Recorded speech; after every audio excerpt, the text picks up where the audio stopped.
Hello friends, welcome to college world. আশা করি সবাই ভালো আছেন। ছোট্ট একটি ভিডিও আজকে আপনাদের সাথে শেয়ার করছি। আশা করছি শুরু থেকে শেষ পর্যন্ত দেখবেন। রান্না করছি নুডলস, তো রেসিপিটা আপনাদের সাথে একটু শেয়ার করি। একদম ঘরোয়া পদ্ধতিতে যেভাবে রান্না করে আর কি, সেভাবেই রান্না করছি।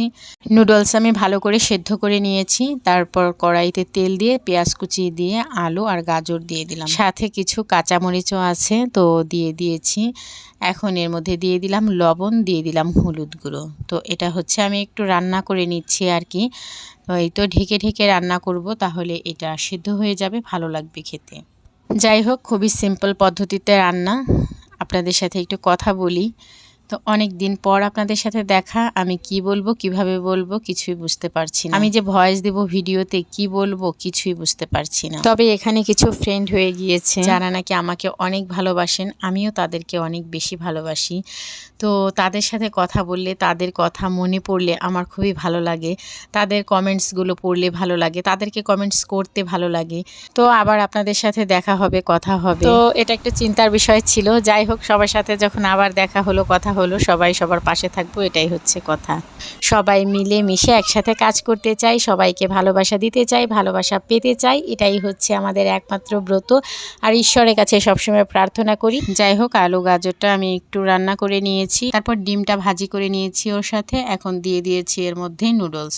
তো এই নুডলসটা কিন্তু এমনিতে রান্না করে খেতেও ভালো লাগে, মানে সেদ্ধ করে মশলাটা দিয়ে শুধু সেদ্ধ করে খেতেও ভালো লাগে। আর সবজি দিয়ে রান্না করলে তো কথাই নেই। তো সবজির মধ্যে অন্য কিছু ছিল না, গাজর আর আলু ছিল, তো এটাই আমি দিয়ে দিলাম। তো যাই হোক, এর মধ্যে এখন দিয়ে দিচ্ছি মশলা দিয়ে এর মধ্যে দিয়ে দিব ধনিয়া পাতা। তো দিয়ে ভালো করে নেড়ে চেড়ে হয়ে যাবে, বেশিক্ষণ লাগবে না। তো যাই হোক, রিচটা অনেক কমে গেছে, এঙ্গেজমেন্ট তো নেই বললেই চলে। আসুন আমরা সবাই মিলেমিশে আবার কাজ করি, দেখা যাক কি করতে পারি। তো রিচ বাড়াতে গেলে অবশ্যই আমাদের সবার ভিডিও সবার দেখতে হবে, কমেন্ট করতে হবে, লাইক করতে হবে। আর যে মেন কাজটা করতে হবে সেটা আমাকেই করতে হবে, বেশি বেশি করে ভিডিও আপলোড দিতে হবে। তো ভিডিও আপলোড দেখা যাক, এখন থেকে চেষ্টা করব আপনাদেরকে সুন্দর সুন্দর ভিডিও উপহার দেওয়ার।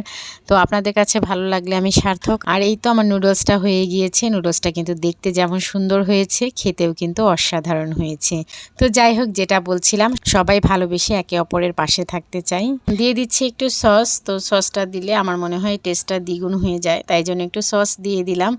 আর এই তো লাস্ট পর্যায়ে চলে এসেছে রান্না। এতদিন তো কোনো ভিডিও এডিট করিনি, কোনো কিছুই করিনি, মানে কিভাবে কি করব কিছুই বুঝতে পারছিলাম না। তো আজকে আমি কি বললাম জানি না। আমার ভিডিওটি যদি আপনাদের ভালো লেগে থাকে তাহলে প্লিজ একটা লাইক, কমেন্ট, শেয়ার করে দিবেন। আর সবাই আমার সাথে থাকবেন, আমিও সবার সাথে থাকবো। সব কিছু যেন ভালো হয়, সবার যেন মঙ্গল হয়। ভালো থাকবেন। আজ এ পর্যন্তই, বাই বাই, টাটা।